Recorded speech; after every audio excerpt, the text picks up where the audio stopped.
Բարև ձեզ, մենք ուղիղ եթերում ենք, մեզ կարող եք հետևել Հայլի ակումբի եւ Անժելա Թովմասյան YouTube-յան էջերով, ինչպես եւ պայմանավորվել էինք,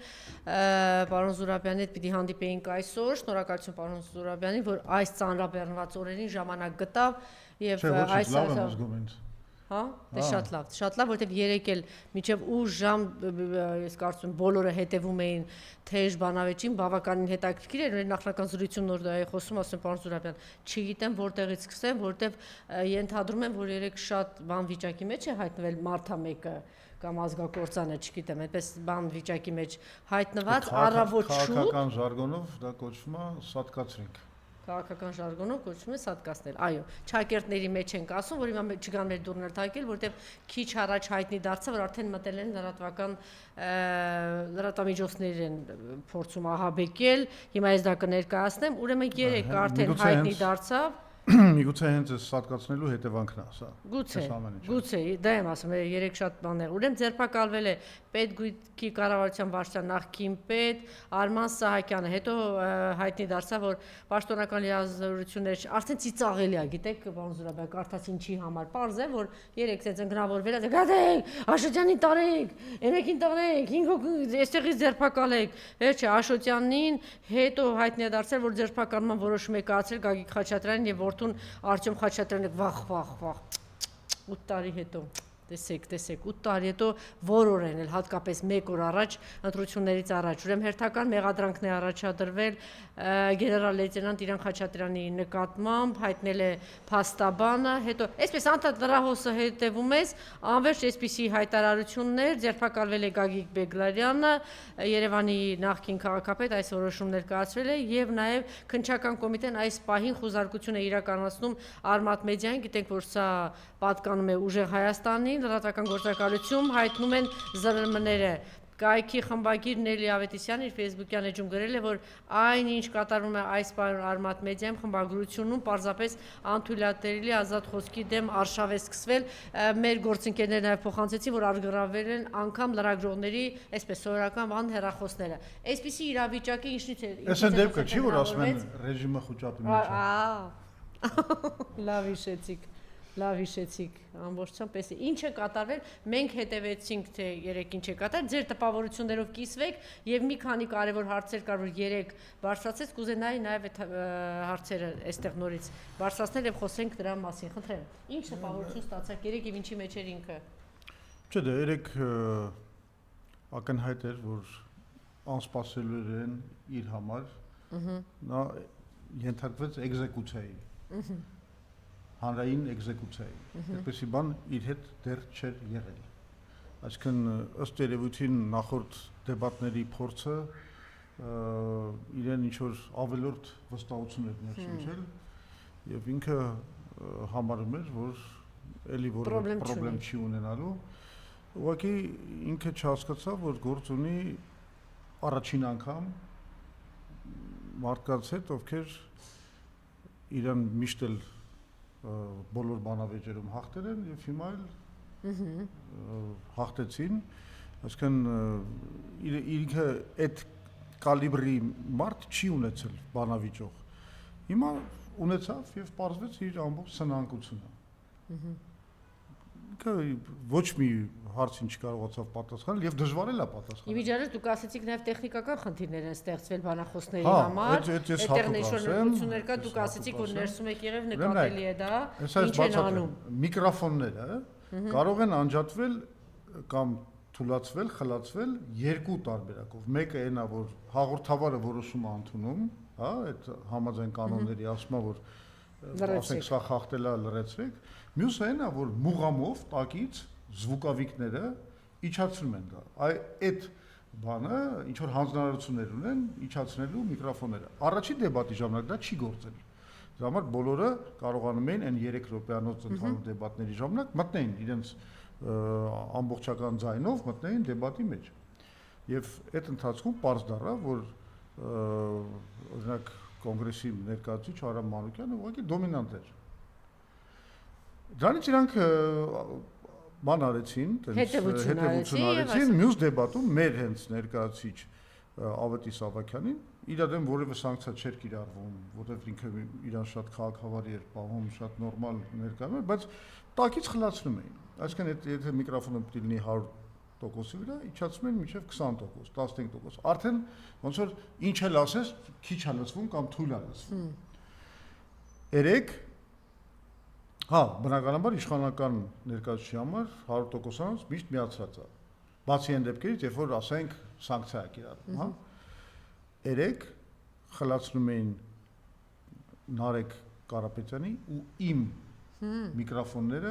իսկ Նիկոլինը միջև վերջ քոքած։ Դուք դա նկատում եք ընթացքում թե հետո հետևելուց դուք նկատում եք որ ձեր ձայնը խլացած է բոլորն են դա ախան Պետրոսը ընդունել։ Չէ, դուք տեղում նկատում եք որ ձեր ձայնը արդեն խլացրեցի կամ ինչ որ Իհարկե նկատում եք, որովհետև երբ որ խոսում ես ու միկրոֆոնը միացած է, դու լսում ես որ քո ձայնը հնչեղ է։ Հա։ Եթե միկրոֆոնը իջացած է, դու զգում ես որ բանա, ինչ որ խեղճ է։ Ու ես ասում եմ, այդ սանկցիան կիրառվել է կոնկրետ Նարեկ Կարապետյանի ու իմ դեմ։ Իսկ Նիկոլ Փաշինյանը միշտ բարձր, իդեպ որոշ նաև ընդդիմադիրների նա բարձր եղել, շատ անհասկանալի էր ոնց էին այդ բանը իրանք ղեկավարում, բայց կոնկրետ իմ ու Նարեկ Կարապետյանի դեմ այդ բանը այդ դաղալությունը կիրառել են։ Հիմա այդ իր բայց չնայած այդ բոլոր այդ բաներին, դաղալություններին, այդ անհավասարությունից խոսք չտալուն եւ այլն արդյունքը ուղղակի աղետալի էր Նիկոլյանը։ Ուղղակի նկատել էր, որ ինքը այսպես ֆիքսացիա ունի, ինքը չգիտեմ մի երկու չասեմ, մեկի վրա էր sense կենտրոնացել, ինչ որ դա հատուկ էր անում, թե ինչ որ տրամադրվածություն ուներ, թե ինչ որ բաներ իմացել, թե հատուկ էր անում, չգիտեմ, բայց փորձում էր այսպես կենտրոնանալ, այդպես ակամայից ստացվում էր, բայց իհարկե լավ էր, որ դուք երեքդ եւ նաեւ Էդմոն Մարուկյանը, դուք հատկապես եւ Նարեկ Կարապետյանը այսպես կարողացաք բանվիճակի մեջ դուք կարծում եք երեկվա բանավեճի հետևանքն է որ առավոտ շուտ մենք լսեցինք այսպիսի բաներ արդեն ինձ թվում է դա սա PR կամպանիա է հա հիմա ասենք որ PR կամպանիա ընտրությունից առաջ սոցիալիստերին չորնիկ ագոյին են բռնել նրան են բռնել սրանն են բռնել այսինքն ինքը փորձում է հիմա տեսնելով որ պարտվում է հատկապես երեկվա հետո բռնել Չէ, դե բռնում է հիմա թոս փչելն է կարևոր։ Որ դու ընդդիմադրի աչքին թոս փչես, որ Նիկոլա սկսեց ասֆալտին պարկեցնել, բանանել, ջարդել, հիմա գնալու է, չէ, որ սրան բռնին, Արմեն Աշոտյանին բռնին, Դե հերթով հարցերը գալիս է, Գագիկ Բեգլարյանի տեղը ոնց որ թե 1000 թվից գիտեր։ Միջև, բա չգիտեր տեղը, դե շատ ծիծաղելի է։ Դե դու կա դեբիլ ես ասենք չհասկանալ։ Աշոտյանին դու ինքդ այդպես թողել ես։ Արման Սահակյանի տեղը չէ, էլիկան ծիծաղելի է Գագիկ Խաչատրյանին ու իր որդուն։ Ես երեկվա դեբատին դա հնչեցրեցի, որ ես ասացի, որ լավ Գագիկ Ծառուկյանի հետևից ընկել ես։ 8 տարի դու կարայր դա անեիր։ Այո։ Այդ ո՞նց է լինում, այդ հենց ընտրությունները գալիս է։ Բռնագրավման այդ ապօրինի գույքի բռնագրավման ակցիաները հենց այն պահին են ելնում, երբ որ դու գնում ես Ընտրարշավի Արարատ քաղաք ու Արարատ ցեմենտը բռնագրավում։ Ահա, դե դա եմ ասում, Բարձրաբյան չի աշխատում այլևս, դա արդեն այնքան ակնհայտ զավեշտ է, էլի, 8 տարի դու չես անում, մեկ էլ մի հատ թեմա է հիշում, մարտի 1 գալիս է ժամանակը։ Ձերբակալություններ, չգիտեմ, բանը, օլիգարխիա, հիմա ինքը բոլորից ամենահարուստը։ Դա դեմքին չէ, ասացի մարտի 1-ը քիչ ես բացահայտել։ Ասում հա, չէ, մարտի 1-ը բացահայտել, բայց չեմ պատժել։ Քիչ ես պատժել։ Ինչ է եղել։ Այսինքն դա դուք եք մեղավոր, Լևոն Տեր-Պետրոսյանն էլ առաջինը տեսակ արդեն ուր է ասել։ Գանք դրան, դերեք որ արդեն հայտարարեց, որ դա Լևոն Տեր Աստվածի մոտ հասավ։ Դե ասես Լևոն Տեր-Պետրոսյանն էլ մարտի 1-ի համար դի պատասխան տա։ Պաստորեն եկավ ձեր տուրել հասավ։ Նիկոլ Փաշինյանը։ Չեք նկատել դա։ Ես չեմ նկատել, ո՞նց ինչ ասել։ Ինքը ասեց, ես ճիշտ ասած դա էի ձեզ ասում, որ սպասում էի հիմա պատասխան, բայց դուք այդպես է ձայնի իրավունք։ Չասեց պատասխանը։ Ասեց մեկն է Լևոն Տեր-Պետրոսյանը, որ գնաց իրանց տուն, դուրս չեկավ, ասեց ինչ որ բաներ ասեց։ Չէ, ինքը ասեց, որ թռավ։ Դե բա ի՞նչ է նշանակում։ Մարդը որ թռնում է պատասխանատու։ Ինքը ասում է, այդ իրանց բանն է, կոնցեպցիան է, որ Տեր-Պետրոսյանը փախել է, իսկ ինքը արիաբար միջև վերջ պայքարել է։ Իրականությունը 180 աստիճան հակառակ։ Դա ներկայացրեք մեր ընդհանրապես մարտի 1-ը բոլոր առումներով հնարավորինս համառոտ մի հատ նորից էս փակել, որ սա շարունակում է այսքան տարի շարունակել։ Չէ, եթե մենք խոսում ենք ով թռավ կամ չթռավ, ես ուզում եմ հիշեցնեմ մեր լսարանին, որ Նիկոլ Փաշինյանը մի ամբողջ կլիպ է նկարանել նրա մասին, թե ոնց է ինքը թռել։ Այդ կլիպը կա ինտերնետում դրած է, հետո փախաստ է, հետո մտա այնտեղ, հետո թռա, սենց բան եւ այլն։ Այսինքն այդ մարդը փաստաթղթավորել է իր թռնելը։ Իր թռնելը, ինքը թռնելու մասին, իր հերոսական թռնելու մասին ֆիլմ է նկարել։ Հասկանում եք։ Այսինքն այդտեղ մարազմա էլի, այսինքն դու Նիկոլի նման մարազմատիկ լես, որ ասենք, հա, իսկ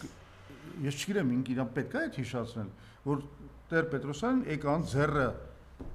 ոլորելով տարան տուն եւ դրեցին տնային կալանքի տակ, շրջապատեցին 3 հատ կարդոններով։ Մարտի 1-ին ես եմ գնացել ոստիկանության օգնությամբ, երբ որ նրանք փորձում էին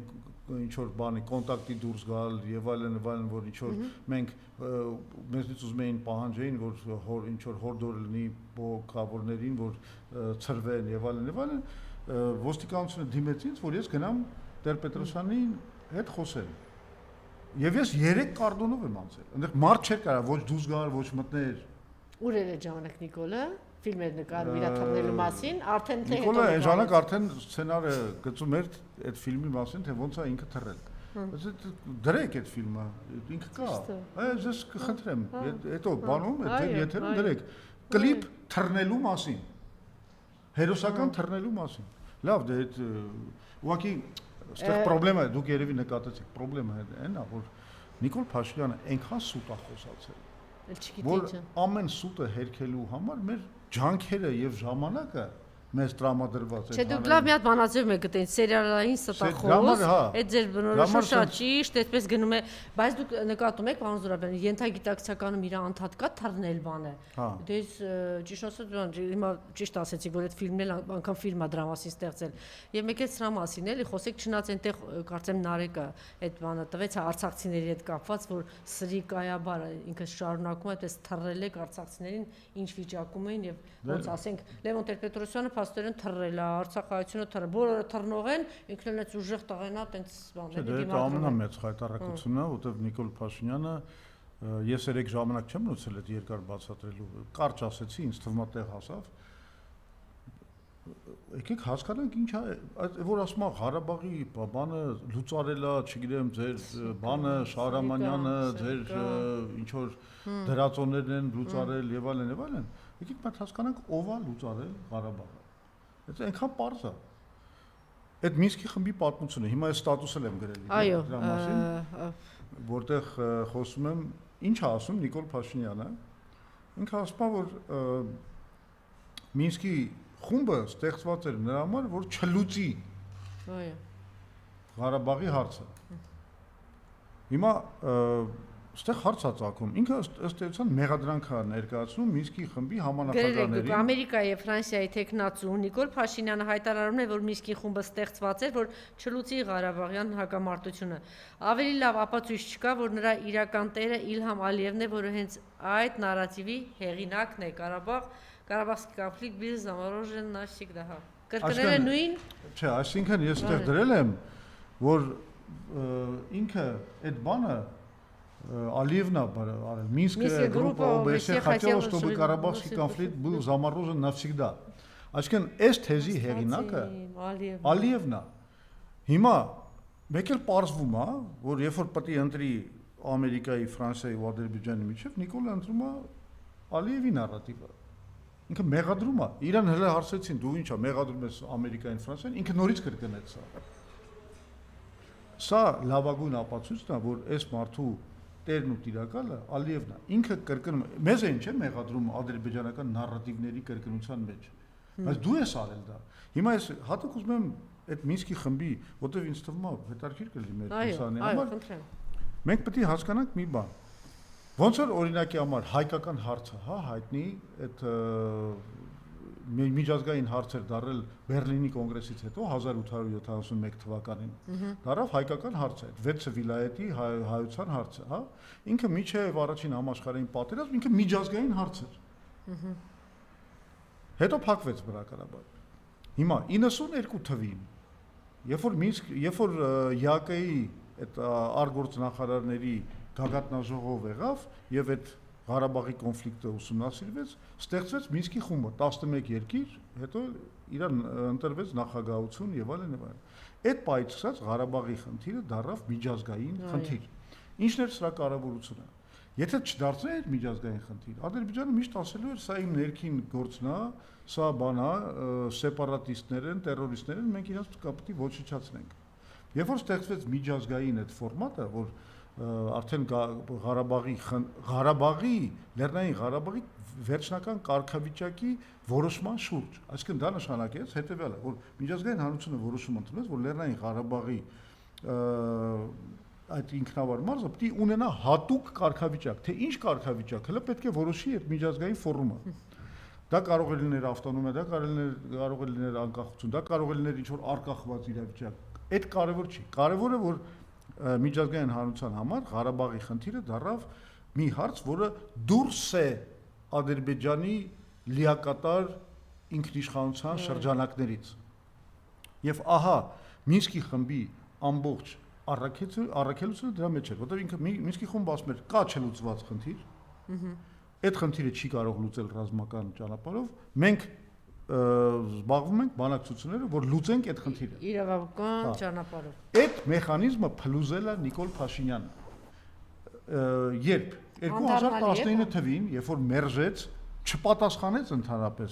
Մինսկի խմբի համանախագահության այդ հայտնի առաջարկին, որ 5 շրջանապետային ու խաղաղություն կնքեին, գնաց Արցախ, ասեց Արցախը Հայաստանն է վերջ,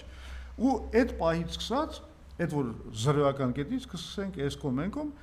բանակցային մեխանիզմը փլուզվեց եւ Մինսկի խումբը, որը Եվ դա գախնի պավեց, հետո դուք բացահայտեցիք եւ երեք էլ լավ էր, կուզենամ որ նորից հնչեցնեք, թե 19 թվականին փաստորեն ինչ է առաջարկվել Նիկոլին եւ ինչ է արել Նիկոլը, ինչ որոշում է կայացրել, որ դուք ասեցիք դա հանցագործություն է հայ ժողովրդի նկատմամբ։ Այն դեմքից այն բանից էր կաթում, երբ որ ես այդ ամենը չասեցի երեք, որովհետեւ ինքը գիտի իր մեծ հանցագործությունը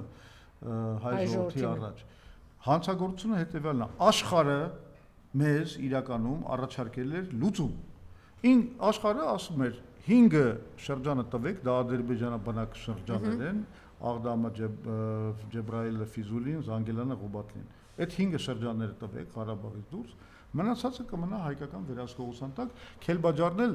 Ադրբեջանը կստանա հետ մենակ այն դեպքում, եթե ընդունի Լեռնային Ղարաբաղի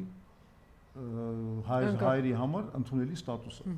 Այսինքն սա մի հատ փայլուն լուծում էր, որտեղ կամ մենք հավերժական Ինչի է դա գախնի պահել հայ ժողովրդից եւ ինչի չի գնացել։ Բա որովհետեւ ես հիմա կարող եմ ասել ինչ ա եղել, որովհետեւ իրանք դա ներկայացրեցին որպես ռուսական պլան, Լավրովի պլան, չնայած դրա տակ պաշտոնապես դրված էր նաեւ Ամերիկայի ու Ֆրանսիայի ստորագրությունները, բայց իրանք ներկայացրեցին դա որպես ռուսական պլան եւ քանի որ իրանք բրթում էին այդ ուղղությամբ, որ իրանք ինչ որ անում են ռուսները, իսկ ռուսները այդ ժամանակ ոնց որ շարժիչ ուժն էին այդ Մինսկի խմբի մեջ, պետք է մերժվի։ Անկամ լավ լուծումը պետք է մերժվեր։ Դրա համար մենք ստացանք այդ պատերը։ Բայց ինքը հետո ուրիշ բան ասեց, եթե ես տայ առանց զոհերի տայ ինչ դավաճան կասեին, այսինքն ինքը հասկացել է, այնպես չի որ չի հասկացել, պարոն Զուրաբյան։ Մարդը ասեց, ասում է, եթե ես այդպես տայ, հələ մի րոպե։ Այդ բանը, այդ նարատիվը, այսպես կոչված, ինքը մի քանի անգամ փոխել է, որովհետև հիմա ինքը օրինակ չի ասել, որ բանա, ես դա ճիշտ որոշում էր, երևի պիտի գնայի դրան, բայց այն ժամանակ ես ինքս ինչ չկարողացա համոզել։ Հա, մի անգամ այդպես ասեց։ Այդպես էլ ասեց, ճիշտ է։ Այսինքն մի հատ եկեք ճիշտ հասկանանք, էլի։ Իրականում ինչի ինքը չի արել։ Ես ասում եմ մի քանի պատճառով, նախ իրան ուղղորդել են, որ դա չանի, ինքն էլ հավատացել է այդ ուժերին, դա հիմնականում ես կարծում եմ արևմտյան կենտրոններից։ Պարոն Զուրաբյան, դուք իրեն վաղուց եք ճանաչում, շատերը ասում են այ ընկալունակել չի։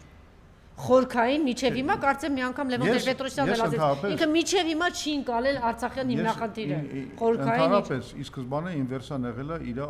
տագիտությունը եւ այսինքն դա էլ կար, հետո թե արդեն բայց հիմա ես հասկանում եմ, որ այդտեղ նաեւ կա այդ ուղղորդման բանը, ուղղությունը։ Ես չեմ ասում, չգիտեմ, իդեպ չես կարա բացառես, որ ինքը ուղղակի հավաքագրված է հատուկ ծառայությունների կողմից, հա, բայց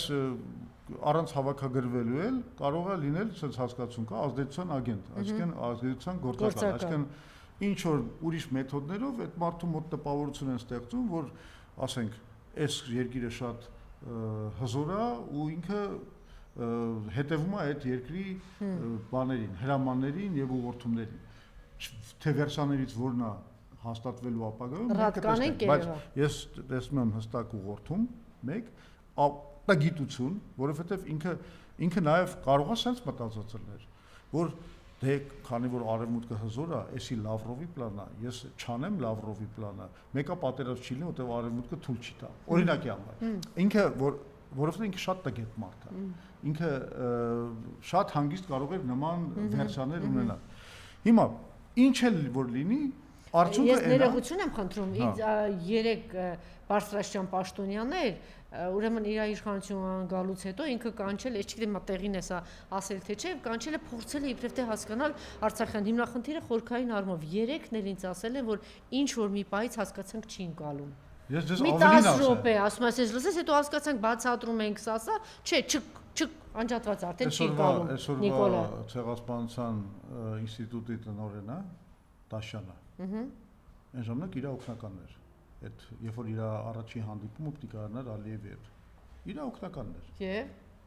Եվ ուրեմն իրան ուղարկեցին ինձ մոտ այդ ժամանակ, որտեվ առաջին հանդիպումը պիտի Ալիևի հետ կայանար եւ իրանք Ղարաբաղի խնդիրը չէին հասկանում, ուղարկեցին ինձ մոտ, որ ես ինստրուկտաժ անեմ այդ Մինսկի խմբի բանակցությունների ամբողջ process-ի մասին։ Իմիջիայլոց ասում են խորքային պատկերացնում են մի 10 հոգի իրականում։ Ես այդքան մարդ չգիտեմ, չեմ ճանաչում։ 10 հոգի որ պատկերացնում։ Չէ, 7 հոգի, լավ։ Առնվազն 7 հոգի, ինձ հիմա կարող եմ անուններով ասել։ 7-ին էլ կասկածել։ Դե նկատի ունեցեք նախագահները Արցախի եւ Հայաստանի։ Դե 3 նախագահը բնականաբար գիտեն։ Հայաստանի եւ Արցախի նախագահները Արկադի Ղուկասյան, Բակո Սահակյան վստահ եմ, որ գիտեք, որ տիրապետում էին։ Այդքան վստահ չեմ, բայց Արկադի Ղուկասյանը հա, Արկադի Ղուկասյանը հա։ Եվ նաեւ Բակո Սահակյանը, այսպես ասեմ, նաեւ արտգործնախարարներ Օսկանյանն էլ է տիրապետում։ Դե հիմա նաեւ դուք Երևի Ժիրար Լիպարյանի անունն էլ կարելի է տալ։ Եվ այս չեղավ 7 ճիշտ է։ Իսկ ճիշտ է։ Ես մի հատ էլ Դավիթ Շանազարյանի անունը կտայի, որ մի քիչ տիրապետում է։ Հա? 8։ Հա։ Այսինքն իսկապես այն Ես կարող եմ ավելացնել Տիգրան Թորոսյան։ Ես իր այդ խնդիրներ ունեմ այդ հարցում։ Ինչևէ։ Լավ, որովհետև նաև հանրային բանավիճել եմ ցույց եմ տվել իր տրամաբանության սխալները, բայց այդ լավ մի կողմ դնենք։ Հիմա խոսում ենք որ այս մարդը չի ընկալել հիմնախնդիրը։ Խոսում ենք դրա մասին, որ ինքը հատուկ իր օգնականին ուղարկել էր, որ Ալիևի հետ հանդիպումից առաջ, առաջի հանդիպումից առաջ ես բացատրեմ այդ process-ը։ Ես 3 ժամ նստել եմ օգնականի հետ, ինքը ինչ ասեմ, որ դուրս եկավ, ասում էր, «Վայ, ես ինչ լավ էր, ես 7 անգամ կարդացրել եմ այս փաստաթղթերը, բայց տակի այդ հոսանքները չէի հասկանում, բան, իսկ այդ հոսանքները կարևոր են, մարդիկ ով եղել են այդ գործում, հասկանում են իրականում ինչա թաքնված ամեն մի ձևակերպման յետևում։ Այդ իրականում եւ փորձ եւ իսկապես լուրջ, ինչ ասեմ, իմացություն ապետ, որ կարողանաս այդ բաները հասկանաս։ Հետո գնում Ալիևի հետ հանդիպումա դուրս է գալիս խոսումը ու ես հասկացա որ ոչ մի բան չեն հասկացել։ 3 հոգի նույն նախադասությունից ասել են մարդիկ ովքեր այսպես խորհրդակցել են, փորձել են հասկանալ, ասում են հետո մենք հասկացանք որ մենք ճիշտ էինք, ոչինչ ինքը չի ընկալել։ Նիկոլը ունի նաև ինտելեկտուալ սահմանափակություն։ Ինչ որ բաներ կա, որոշ հարցեր ինչի ասենք այդ չի զռում, ասենք շատ մեր շատ զանգվածային շերտեր համարում են դաժե որ ինքը խելոք է, բան չկա այդպես բան, ասենք, վայ, Նիկոլը, բան, տեսեք։ Ինքը, ասեմ, իրականում շատ պրիմիտիվ մակարդակ ունի, բայց բավարար մակարդակ, որ սենց ասեմ, մի քիչ ցածր ինտելեկտ ունեցող մարդկանց վրա տպավորություն թողի խելացի մարդու։ Շատ հետաքրքիր ֆենոմեն է, բայց այդպես է։ Ինչ ասեմ, ինքը Շատ լավ, այս հարցը ուրեմն ես իրանն այնտեղ ասեցի, երեկվա դեպատի ժամանակ ասեցի, այս մարդը չի հասկացել այսքան ժամանակ, ինչ է Մինսկի խմբի իմաստը, Ալիևի նարատիվներն է կրկնում։ Իր համար դա զարմանք զգացի իր դեմքի վրա, որ կարող է իսկապես չեմ հասկացել։ Շատ լավ, եւ Նիկոլը այսպես ասեմ, մի քանի հարց կա, ինքը իրականում բաներ կա, որ խորքային չի ընկալում, պարոն Զուրաբյան, բայց պիտի ընդունենք, որ հարցեր կա, որ ինքը ինչ որ մի պայծ արագ որսում է դա իր համար վտանգավոր եւ սկսում է, տեսեք, օրինակ դպրոցների հարցը, որ ձեր ուժը շատ լավ բացահայտում է, Արամ Մանուկյանը այսպես հետևողական դրա մասին խոսում է, ես իմացա, որ այնտեղ իրենք սկսում են որոշել են գործեր հարուցեն, չգիտեմ, այսինքն միանգամից հասկացա, որ դա վտանգավոր բան է, ելի պիտի խնդրեմ դրա մասին խոսել, որտեղ շատ կոնկրետ սահմանային 40 քանի դպրոցներ, ես ասեմ, որ թեմանն է իր համար բան, դուք ճիշտ նկատեցիք, որ Արցախյան խնդիրը իր համար ցավոտ է, ինքը դրա համար այսպես միանգամից հարձակվում է, մարտի 1-ը Զավեշտի է վերածվում, դու զոհաբերել ես Արցախը, իհարկե, զոհաբերել ես Արցախը ու հպարտանում ես դրանով, ինքը դրան ոչ մի բան չպատասխանեց, ինքը հպարտանում է եւ անգամ համարեց Ղարաբաղյան բանը ամենամեծ հանցագործությունը ինքը հիմա ներկայացնում է որպես հաղթանակ, մենք թակարդից դուրս եկանք, այս արինքեն ի թակարդից Դու Ղարաբաղյան շարժումը ուրեմն չհասկացար, ես էդ էլ ասեցի իրան, որ Ղարաբաղյան շարժումը դա Ղարաբաղի բնակչությունը, հայկական բնակչությունը ցեղասպանությունից փրկելու շարժում էր։ Մի բան, որը կատարվեց հենց որովհետև դու զոհաբերեցիր Ղարաբաղը։ Ու ինքը հիմա հպարտանում է դրանով։ Հիմա դպրոցների մասին։ Դպրոցների մասին 300,000 ադրբեջանցիներին որ պիտի բերի, այսպես հարցեր կա, որ ինքը հասկանում է բաներ, տեսեք ոնց է պտտացնում։ Հիմա 300,000 ադրբեջանցիների հարցը, հիմա այս հերթով անցեք, շատ ազդեցիկ բան արեց Նարեկ Կարապետյանը։ Ինքը ցույց տվեց, որ մեր հատուկ ծառայությունները զգուշացրել են իրան Արևմտյան Ադրբեջանի պրոյեկտի մասին։ Եք կներեք, то մենակ այդ Օնիկ Գասպարյանը Հեսա կվերադառնամ այդ թեման, բայց հիմա հիշեցի։ Օնիկ Գասպարյանը, զինված ուժերի գլխավոր շտաբի պետը, պատերազմից 2 ամիս առաջ զեկույց է գրել, ներկայացրել է, որ պատերազմի վտանգը շատ բարձր է եւ մենք այդ պատերազմում երկար չենք դիմանա, որ պետք է լուծել հարցը դիվանագիտական մեթոդներով։ Գրել է այդ մարդը, Անվտանգության խորհրդին է ներկայացրել։ Ու ամենա հրեշավոր բանը այս ամեն ինչում է նա, որ այդ դիվանագիտական լուծումը այնպես չէր, որ պետք էր մոգոնել, այդ դիվանագիտական լուծումը դրած էր իր սեղանին, այդ 5 շրջանը տալու եւ Սա ինչ է նշանակում, բայց սա ավելի մեջ դուք հանցագործություն, ես չգիտեմ, այս մերան հացը Սա ինչ է նշանակում։ Սա նշանակում է հենց դա, որ մենք գործ ունենք հանցագործի հետ։ Պետական դավաճանի ես բարակայ։ Բանի ժամանակ է երեկվա բանաճու։ Ես իր ցիտատը բերեցի, որ ասեցի, սա ոչ սա հանցագործություն չի, սա ավելի մեծ բան է, քան հանցագործություն, սա սխալ է, ասի հանցագործություն, սա ինքը ընդունում է։ Միտեղ շատ կարևոր երկու բան ասեցիք, պարոն Զուրաբյան, տեսեք, ուրեմն միտեղից սիրելի հետևորդներ, Օնիկ Գասպարյանը ներկայացնում է Անվտանգության խորհրդի ժամանակ, որ պատերազմ է սպասվում եւ մենք պարտվելու ենք, պետք է դիվանագիտական ճանապարհ։ Դիվանագիտական լուծումը դնում են Նիկոլ Փաշինյանի առջև, որ ինքը կարող էր գնալ այդ լուծման, ոչ մի զոհ չենք տալիս, Արցախը չենք կորցնում, ըստ Լավրովի պլանի տալիս ենք։ Այո, պահում ենք, ես մարդը ինչ է արել, սա ինչ է կոչվում։ Սա կոչվում է ինչ։ Ես չգիտեմ, եթե այսքանից հետո դեռ մարդը գնա ձայն տա այդ մարդը ինչ ասես։ Ինքը հենց սրանից է սարսափած։ Սա իդեպ 2019 թվականի պլանի մերժումը միշտ եղել է Նիկոլ Փաշինյանի ամենախոցելի տեղը։ Ու ես դա միշտ եմ իմացել։ Ես դրա մասին միշտ եմ խոսել։ Միշտ իրանցից պահանջել ենք այդ Մինսկի խմբի պլանը։ Բայց դուք ինչ որ մի պահից արդեն ասեցիք, ինքը իրան բացահայտեց։ Անցած տարի թե ինչ որ բան հրապարակումից հետո դուք արդեն մերկացրեցիք, ասեցիք, որ ինքնախոստովանություն էր արել Նիկոլը, ինչ ես ճիշտ ասեմ, Նիկոլ Փաշինյանը իրականում, երբ ինքը քանի որ իր էմոցիաներին ինչպես հայտնի է, ինքն էլ ընդունել չի տիրապետում, ինքը ժամանակ առ ժամանակ ունենում է ճշմարտացիության նոպաներ։ Ու դա եղել է անգամ նոյեմբերի 10-ին 2020 թվականին։ Ինքը մի հատ այդ իր կիսա, ասենց ուռած կիսա հարբած այդ վիճակներում, որ լայվ էր մտել, լրիվ քանդված էր, չէ՞, ասենց հոգեբանորեն բան։ Ինքը միտեղ ասում է, ոնց որ թե կարայինք, հա, 5 շրջանը տայինք ու այս ամեն ինչը չլներ։ Չեմ հիշում, այդ ժամանակ էլ ասում։ Ինքը նոյեմբերի 10-ին 2020 թվականի նոյեմբերի 10-ին այդ բանը ստորագրելուց հետո ինքը մի հատ այդ ճշմարտացիության նոպայ է ունեցել։ Իր մոտ այդ մեկ-մեկ լնում է։ Ես երեք էլ բերեցի Բալավիճի ժամանակ իր ճշմարտացիության նոպաներից մեկի բանը, ասեցի դե Նիկոլն էլ է, այդ սերիական ստախոսը, բայց մեկ-մեկ ճիշտ բան էլ է ասում այդ մարդը։ Ու այդ իր նոպայի մեջ ճշմարտացիության նոպայի մեջ մի անգամ ասված բանը մեջ բերեցի, որտեղ ինքը ասում է, ես կարող էի փաստորեն փրկի, ես մեղավոր եմ հազարավոր մարդկանց կյանքերի համար։ Ինքն է ասում։ Մեջ բերում արեցի։ Ու ինքը չի վարել էր, չգիտեր ինչ ասեր։ Ինչ պիտի ասի։ Հիմա կան 300,000 ադրբեջանցի, խոսեցիք ուղղակի թեքեցինք եւ դպրոցների թեման։ Դպրոցների թեման հետ ասենք, բայց հետո շատ կարևոր թեմա է, այս թրիփի թեման, որ անպայման, ես նշել եմ իջած առաջին հարցներ ուղղակի, քանի որ այս զարգացումներ եղան, այո, գլխավորապես։ Հիմա այդ երկու թեման եւ նաեւ թրիփը։ Դպրոցների թեման հատկապես մեր Արամ Մանուկյանն է շատ սահմանամերձ գյուղերի բոլոր դպրոցները 48 դպրոց միայն Սյունիքում անձամբ գնացել է բոլոր գյուղերը, ամենտեղ նկարանումներ արել, ամեն դպրոցի պատմությունը իմացել է, տնօրենի հետ հանդիպել, գյուղապետի հետ հանդիպել եւ այլն, այսինքն ծրագիրը ինչ է? Ինչ։ Չէ, դե ծրագիրը այն է, որ այդ դպրոցները պիտի փակվեն այն պատճառաբանությամբ, որ դե բան է էլի հերրավոր դպրոցներ են, ասենք աշակերտները քիչ են, չնայած խոսքը այնտեղ մի քանի 100 դպրոց կար, 100 աշակերտ ուներ։ Եվ հենա թող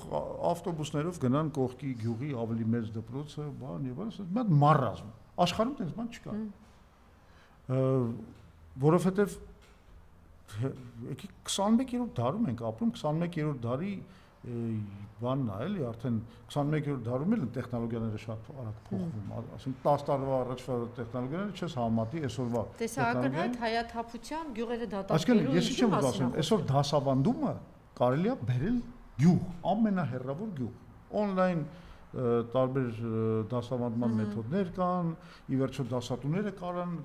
անձամփել գան այդ դպրոցներ եւ այլն, ամբողջ աշխարհը դա կիրառում է։ Հիմա դրան փոխարեն, մերժելով այս տեխնոլոգիաների նվաճումները եւ այլն, որոշել որ այդ դպրոցները պիտի քանդեն, վերջը փակեն, իսկ հայտնի բան է, դպրոցը փակում ես, գյուղը դատարկվում է։ Հիմա հարց է ծագում, լավ, այս մարդիկ չեն հասկանում, ինչ են անում, կամ ինչի չեն կարող, այդքան դպրոց է, գլուխակողում, դպրոցներ եմ սարքել, մանկապարտեզներ, այնտեղ էլ սարքի։ Ինչն է քեզ խանգարում, այնտեղ էլ սարքել։ Ալիևը Ուստեղ Ալիևն է խանգարում է։ Ոնց որ բան է, այս ամեն ինչի հետևը կա ծրագիր, իրեն գծել տվել են, ասել են այս շրջաներում պետք է դատարկես բնակչությունը։ Ուրիշ բացատրություն կա։ Գեղարքունիք, Տավուշ։ Բայց նոր ենք ապացուցում ենք, որ ամեն ինչում ես այդ բանը Էրիկվա Բանավիճի ժամանակ այդ ցեղասպանության ուրացման հարցում էլ ցույց տվեցի, որ ինքը ադրբեջանական նարատիվ է հետապնդում։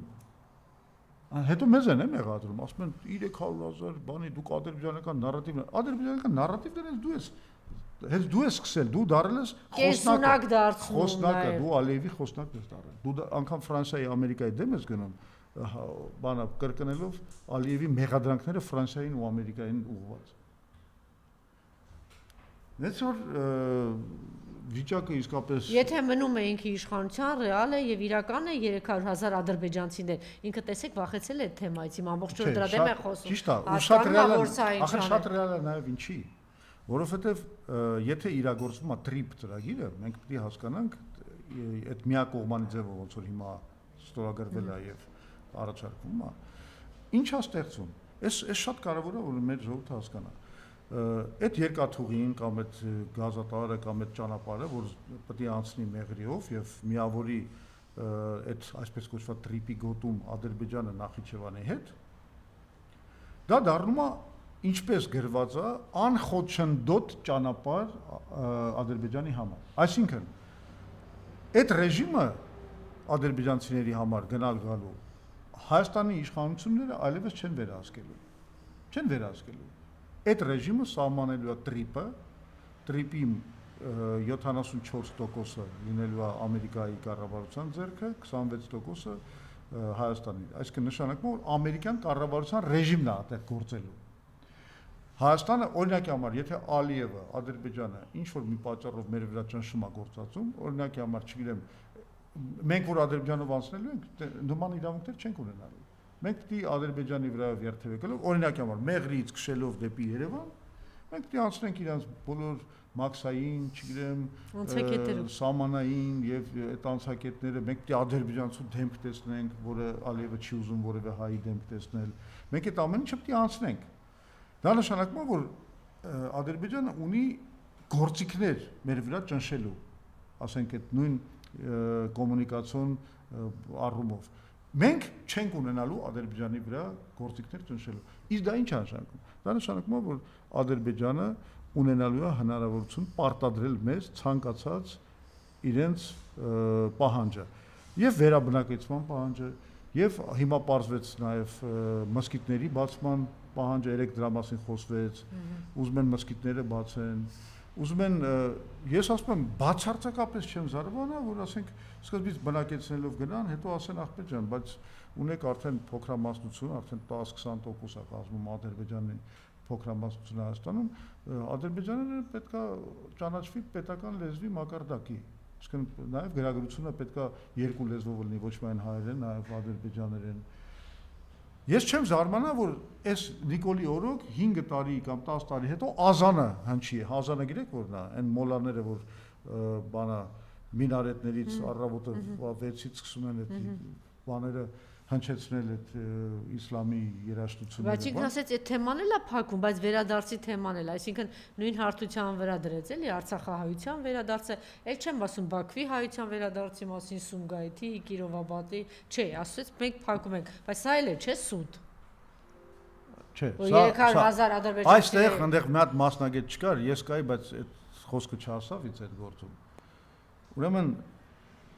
միշտ 91 թվականից սկսած, 92 թվականից սկսած բաժանվել է այդ փախստականների եւ այսպես կոչված տեղահանված անձերի խնդիրը երկու մասի։ Մի մասը դա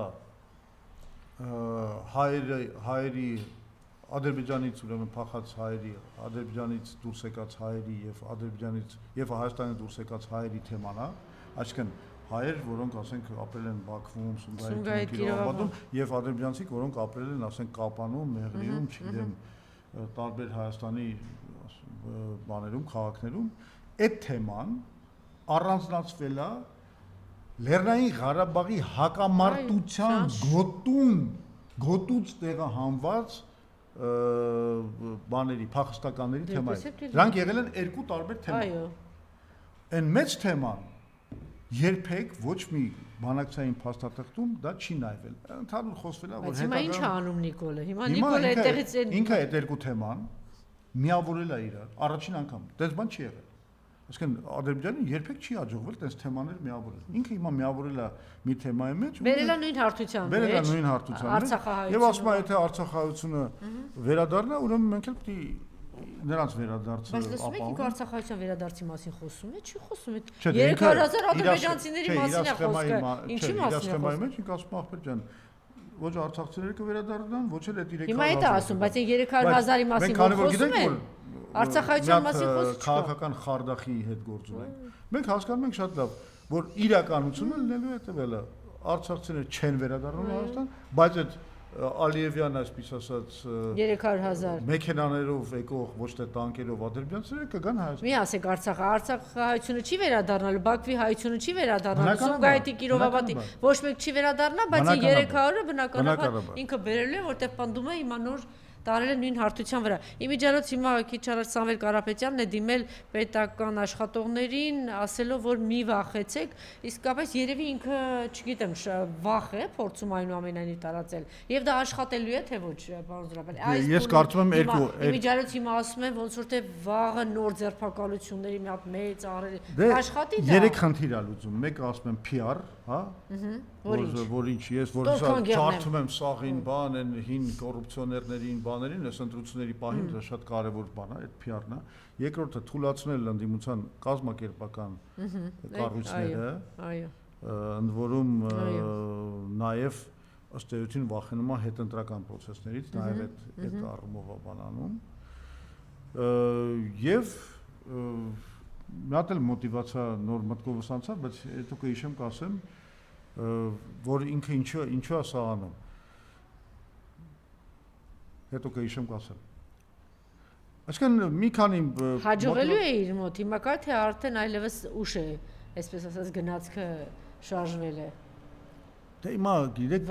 իրականում գնում է նկատի ունենալ տեսեք ինչ հանրահավաքներ եղավ, բան ինչից ես է չեմ կարող ավելի շատ։ կանխատեսեմ։ Իմիջիայլոց այսօր արդեն Այստեղ մի հատ խնդիր կա, արևմուտքը կանգնած է իր թիկունքին։ Այսինքն մի հատ խնդիր կա, որ ինքը ոնց որ իրան տվել են մեծ բան,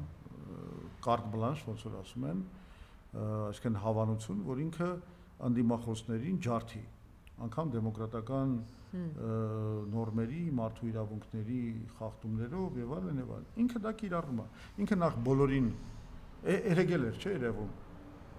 Ով Նիկոլի հետ չի պրոռուս է։ Դե իրավանն է։ Հա, այնպես տպավորություն էր, որ բանա Նիկոլ Փաշինյան ու Պուտին բանա կամպանիա է գնում։ Ընտրաշավը բանա Նիկոլի ու Պուտին չէ, սա բան է, դրանց էին խոսում։ Սա արդեն ուղղակի զարմանում ես, էլի, մի հատ լավ սխեմա են գտել, ով Նիկոլի իշխանությանը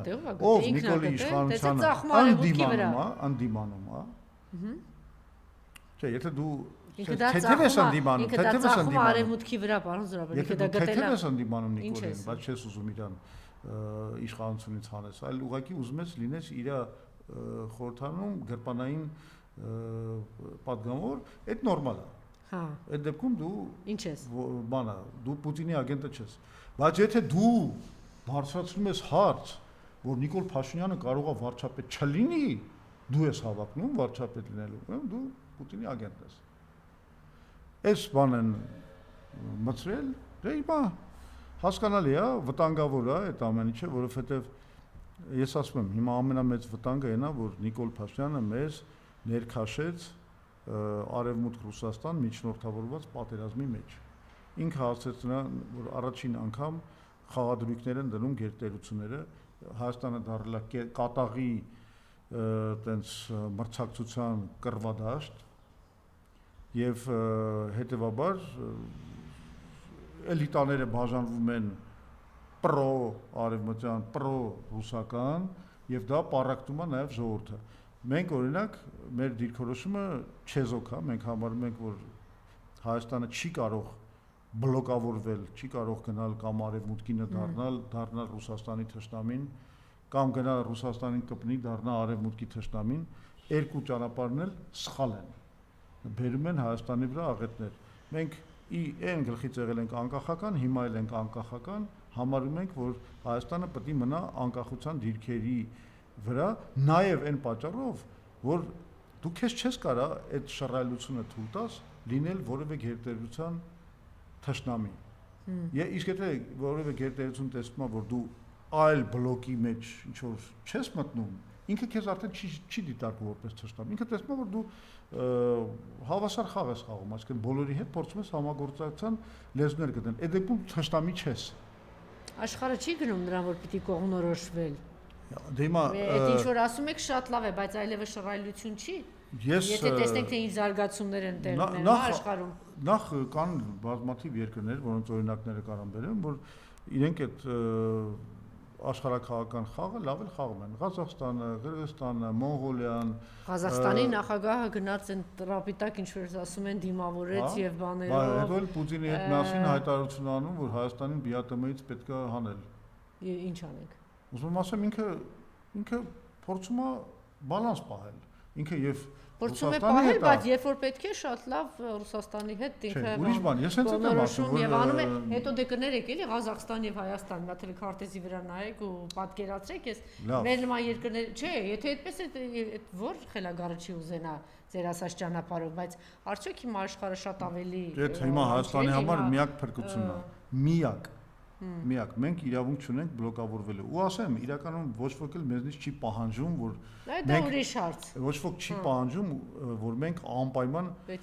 պետքա կպնենք իրանց, դառնանք իրանց սատելիտը։ Ոչ արևմուտքը, ոչ արևմուտքը։ Այն Նիկոլա դա այդպես ներկայացնում ու ծախում, որ ինքը իրականում գնացել է արդեն այն թևի վրա, բայց ներկայացնում է թե բան։ Իմիջիայլոց 2-3 կարևոր բան կա, չէ՞, ինքը եկել է իշխանության 8 տարի, թալանա, տարան, չգիտեմ ինչ։ Հիմա այդ ամբողջ զավեշտը եւ ծիծաղելի ավելի բանը եւ իբրև թե գործեր է հարուցում եւ ընդհանրապես իր թիմի նախ էս 8 միլիարդի պատասխանը, որ ինքը պիտի տա, պիտի վերադարձնի այդ 8 միլիարդը, այդ ոնց է թալանել եւ որտեղ է այդ 8 միլիարդը եւ այս թեման ինչքանով է մաշել եւ ինչքան է ծիծաղ։ Այդ պարտքի թեման, դա ոնց է մսվել, ինչ արել, այո, չէ, հետո ընդհանրապես որ խոսում է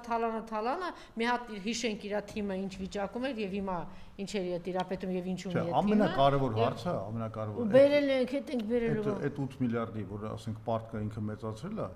այստեղ ամենակարևոր հարցը, որ հայ ժողովուրդը իր առաջ պիտի դնի, պիտի ասի, եղբայր, մենք դեմ չենք որ պարտքը ավելանա, բայց երբ որ դու պարտք ես վերցնում, պետական պարտք ես վերցնում, դու պիտի ստեղծես սոցիալ-տնտեսական զարգացման գործիքներ։ Դու չես կարող, ոչ ոք պարտք չի տա ու դու չես կարող պարտքով զենք առնես։ Դու չես կարող պարտքով թոշակ բարձրացնես, սոցիալական ծրագրեր անես, բյուջեի ծակերը փակես, որովհետև եթե դու անում ես, դու այդ պարտքի բեռը դնում ես ապագա սերունդների վրա, որովհետև հետո գալու է սերունդ, որ այդ պարտքի սպասարկման տոկոսները չի կարողանալու սպասարկի եւ մի օր պայթելու է քո տնտեսությունը, այսինքն պարտքի վերցնելու միակ տրամաբանությունը հետևյալն է, դու վերցնում ես պարտ, ստեղծում ես սոցիալ-տնտեսական զարգացման գործիք, որը սկսում է աշխատել, էապես օրինակ այդ ընտանիքի բանի վրա բացատրեմ էլի, ասենք դու մի բանա դու պարտքը վերցնում ես ու գնում ես խորոված ես ուտում, հա, այդ պարտքով, կամ ասենք շոր ես առնում քեզ, կամ խալադիլնիկ, չգիտեմ, տելևիզոր, բան եւ այլն, եւ լրիվ ուրիշ բան է, եթե դու այդ պարտքով ասենք մի հատ, չգիտեմ, մի հատ փուր ես դնում ու սկսում ես փող աշխատել։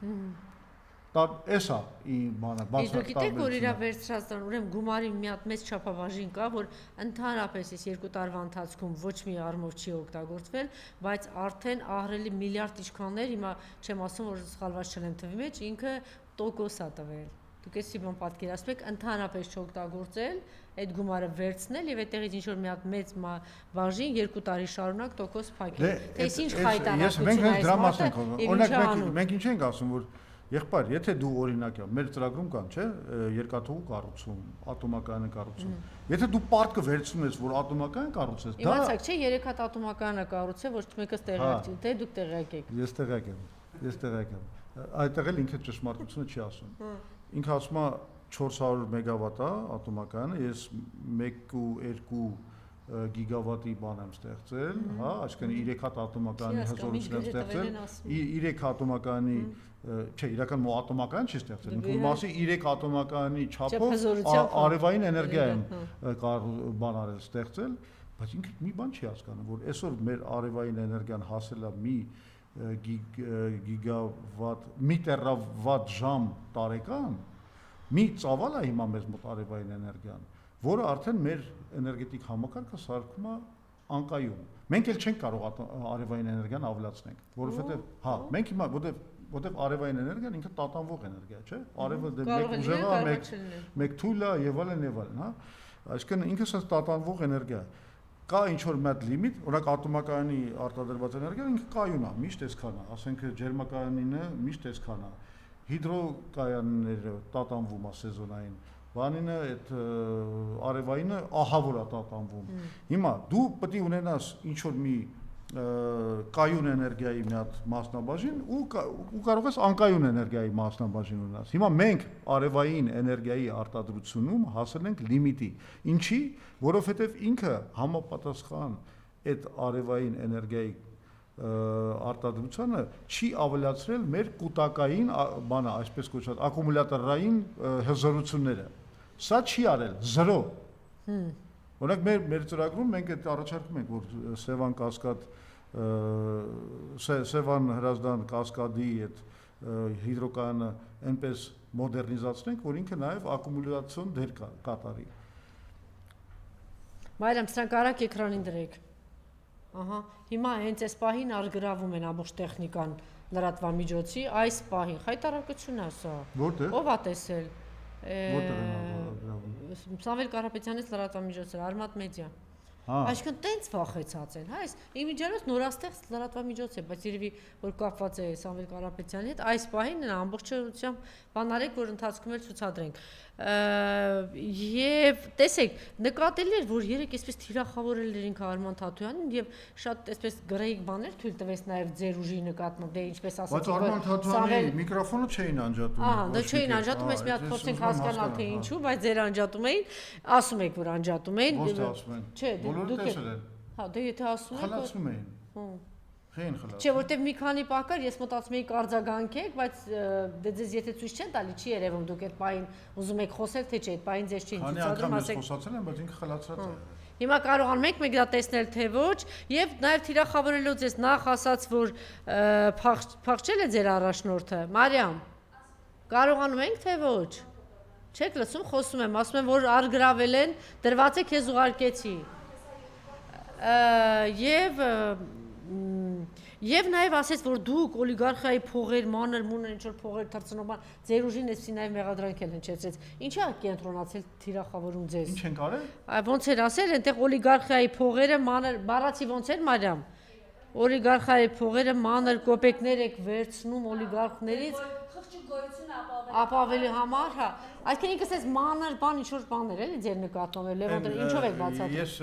գիտեք ինչից եմ ամենաշատը զարմացած, այսինքն այն ինչ որ մենք հայթայթել ենք որպես անդրաշավի միջոց, այնքան փոքր է։ Անկամ դրանից է վախեցած։ Ինքը անգամ դրան փորձում է անուն կպցնել։ Ասենք խոսքը հեսա շուտով կհրապարակվեն այդ թվերը, հիմա ես կարող եմ ասել մոտավորապես 30 միլիոն դրամի մասին է։ Մեր ամբողջ կամպանիայի բանը։ Ինքը դրան անուն է կպցնում։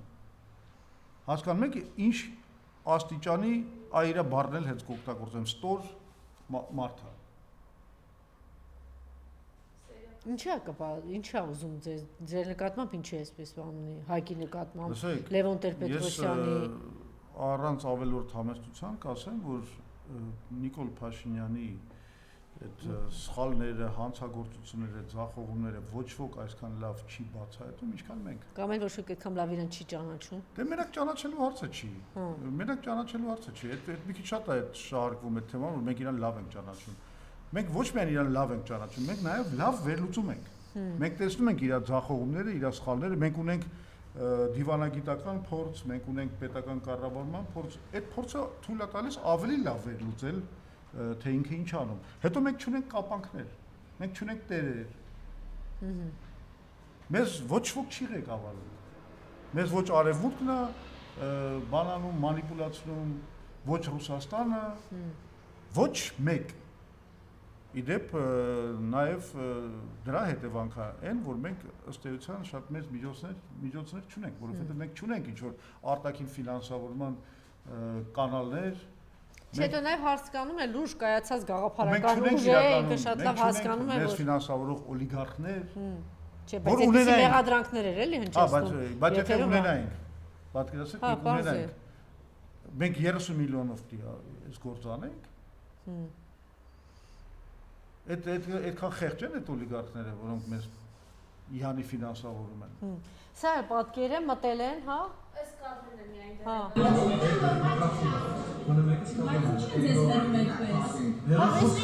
Նոր ստեղծված լրատվամիջոցից է վախենում այս մարդը։ Բայց ինչի՞ է քաշքշում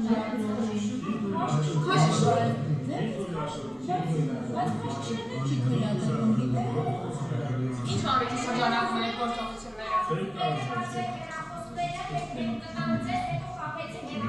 Լավ, այս լկտիությունն է, էլի։ Այս լկտիությունը,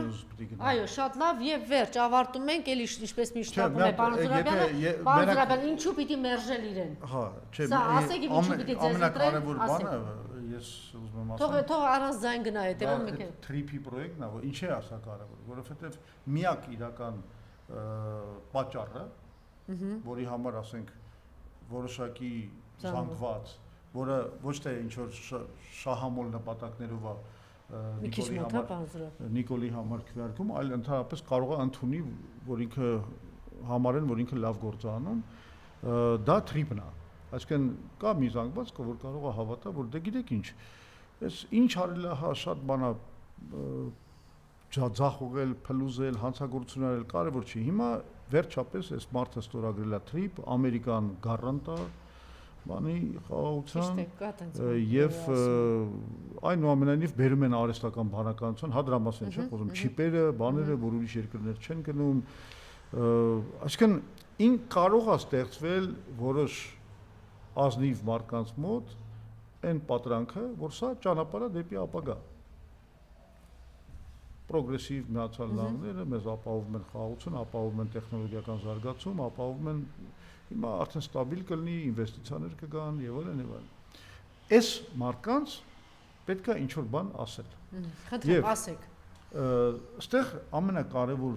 բանը հետեւյալն է։ Մենք ապրում ենք մի աշխարհում, որտեղ Միացյալ Նահանգները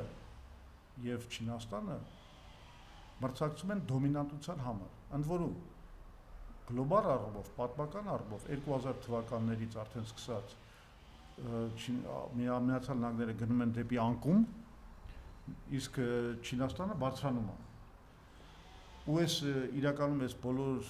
կոնֆլիկտները, նաև նավթի շուրջ, Վենեսուելա, Իրան, հիմա էլ ուզում է Հայաստանի միջոցով դեպի Կասպի, դեպի բան կենտրոնական Ասիա, տենց էլ ասում է, չէ՞, ես Նիկոլին անվերապահ աջակցում եմ, Տրամպը ասում է, աջակցում եմ, որովհետև ինքը ապահովում է մեր նավթային կամպանիաների մուտքը կենտրոնական Ասիա։ Այս ամեն ինչը այս պայքարի հետևանքն է։ Հիմա այստեղ կարող են տարբեր վերիվարումներ լինել, բայց մենք պետք է հասկանանք, որ պատմական հեռանկարում շատ հեղեղուկ բան է, եթե մենք մտածենք, որ մենք մեր անվտանգությունը կարող ենք կառուցել տասնյակ հազարավոր կիլոմետրներ հեռու գտնվող ու անկման մեջ, պատմական անկման մեջ գտնվող մի կայսրության վրա, որը Միացյալ Նահանգներն են։ Մենք պետք է շատ ավելի զգուշավոր լինենք, առավել ևս, որ TRIP պրոյեկտը ինքը շատ միակողմանի է աշխարհագրորեն։ Ինքը ապահովում է Միացյալ Նահանգների շահերը, Իսրայելի շահերը, միգուցե Եվրոպական միության շահերը, Թուրքիայի եւ Ադրբեջանի։ Եվ դա դեմ է Ռուսաստանի Դաշնության եւ մեր հարևան Իրանին։ Բայց մենակ իրանց չէ։ Բայց Չինաստանին էլ է։ Հնդկաստանին էլ է։ Այսինքն մի ամբողջ գերտերությունների բլոկ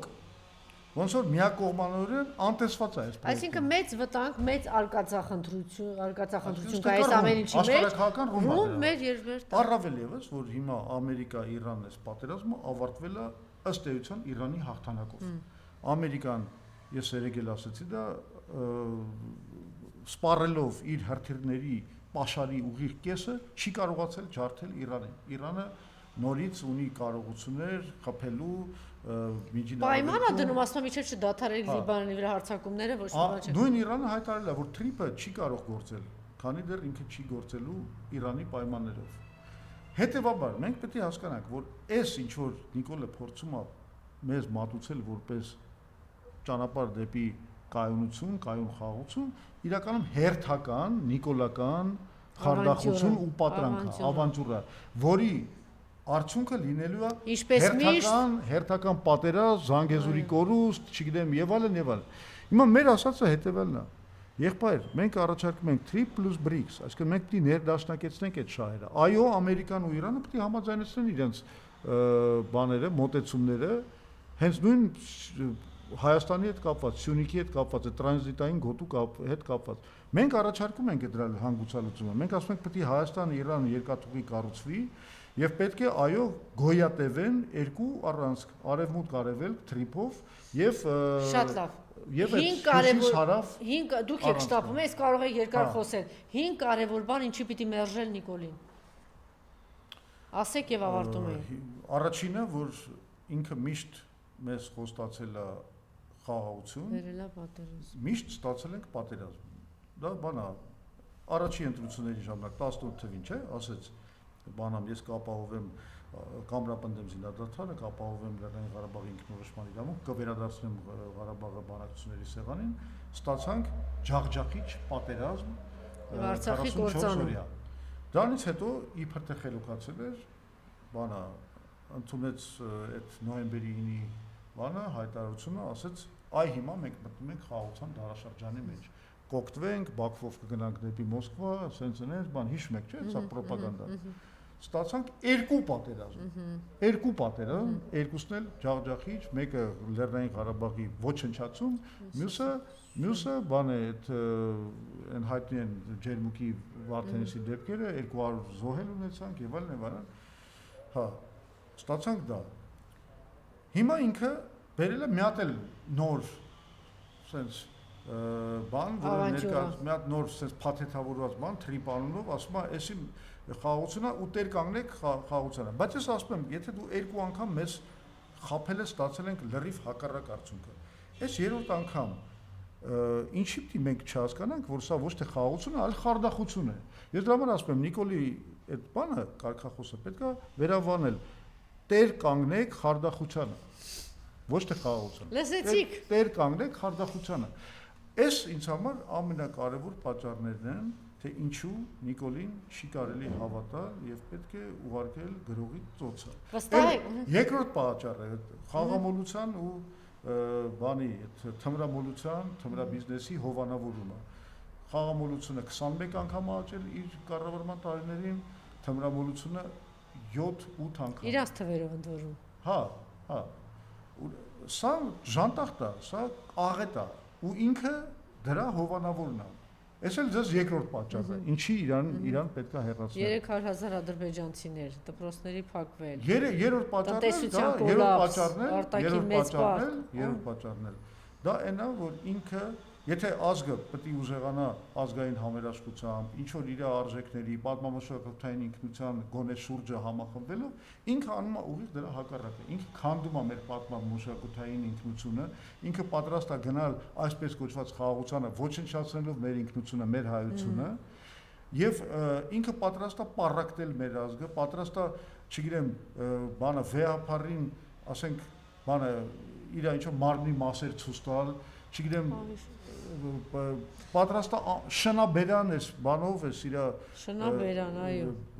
խոսույթով վարակել մեր ամբողջ հասարակությունը, պառակտման մեջ դնել, այս էլ ձեզ երրորդ պատճառ, էլ ինչ եք ուզում։ Անվերջ կարելի է այսպես թվել, էլ չեմ ասում, որ հիմա գյուղատնտեսությունը ինչ է լինելու։ Այսպես մեծ աղետ է, ոչ մեկ չի խոսում գյուղմթել կբան։ Այս ինչ աղետ է Ռուսաստանի հետ, այս սանկցիաները։ Որտեղ մեզ ինքը տանում է դեպի արևմուտք Ռուսաստան պատերազմ, մեզ ուզում է բերի Ուկրաինայի օրը, Մալիի օրը եւ այլն։ Այս խայտարակությունն է, սա Նիկոլ աղետաբերն է։ Նիկոլ աղետաբերից պետք է ազատվել։ Այո, եւ բոլոր հարցումները երկու հարցում գախնի եւ մեկ բացայտ քիչ առաջ ներկայացրեցին, բոլոր հարցումներով Նիկոլը տապալված է։ Հավաքական ընդդիմությունը վերջապես ես վստահ եմ, որ երեկվա բանաձևը վերջին մեխը, բանավեճը վերջին մեխը այդ դագաղի մեջ մտցրեց։ Չնայած հիմա ինքը հուսահատ բաներ անում, ես որ տեսնում ենք հիմա մտնում է օֆիսներ, չիլի անում։